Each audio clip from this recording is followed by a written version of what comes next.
Marcus Aurelius quote where he said something along the lines of, you could die tomorrow and live. Remember that your life could end tomorrow, and how would you live now? And that's, I think, the biggest unknown is that we never know when we're going to die. Like, our life could end at any point. And it's like, how do you live with that fact? How do you accept it and not pretend that it's not true? Because that is true. It is true that you don't know. Yeah. Well, I really feel like the invitation of Aurelius and of the Stoic philosophers into the meditations or contemplations on death is one that invites people into the present moment, here and now. It says, okay, like, if I don't know what's next, if I don't know when it will end, then infuses the present moment with a richness of possibility.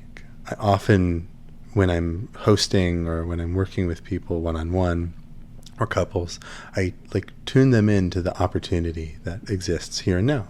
Like, what are the limits and the possibilities of expressing oneself and the power that is actually here? We have little to no idea of what is going to unfold and of what the seeds that we plant in each moment could blossom into. And that's something there's some deep wisdom that am in an ongoing kind of cultivation of around that. Is like, what am I planting in every moment? What am I watering and nourishing in myself and other people? And the more that I come into a sense of faith about, like, trusting that if I plant, if I water the seeds of peace and beauty and love that are available here and now, they blossom into these like gardens, forests, much more stunning and unfathomable than I ever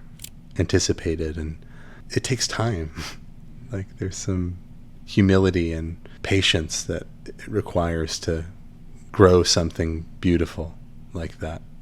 And so how do you balance that? Like the desire for something greater in the future while also remaining in the present? Yeah. Well, immediately what comes to me is that the way it appears to me, anyways, and what seems to be true with most people, is that there's an intuitive moment-to-moment sense of whether or not I'm serving life, serving the cultivation, the blossoming of life. And, I feel it in my body.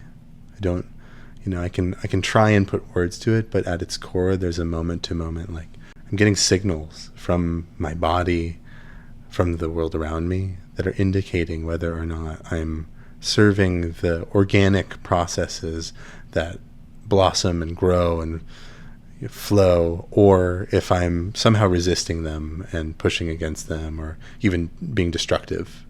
Yeah, can you talk more about the signals? Like, how, I guess, have you always felt that, or have you always been in tune with them, and what exactly do those look like or feel like? It's a great question.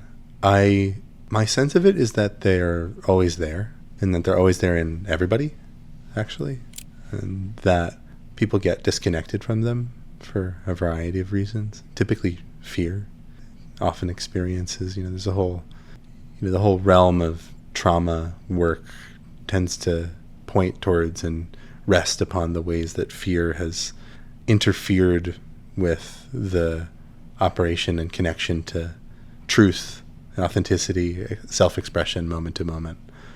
And the possibility of restoring access that was once lost due to overwhelm and shutdown and protection. And so, to me, one way that I talk about it is that there's an omnipresent sense of there's a spectrum of discomfort to peace that I just feel in my body. And it might, there might be specific parts of my body where it concentrates. I think that typically the abdomen, the heart, the throat, these are like probably the three central points that people get these signals from, though they can come from anywhere inside or even outside of the body, in my opinion.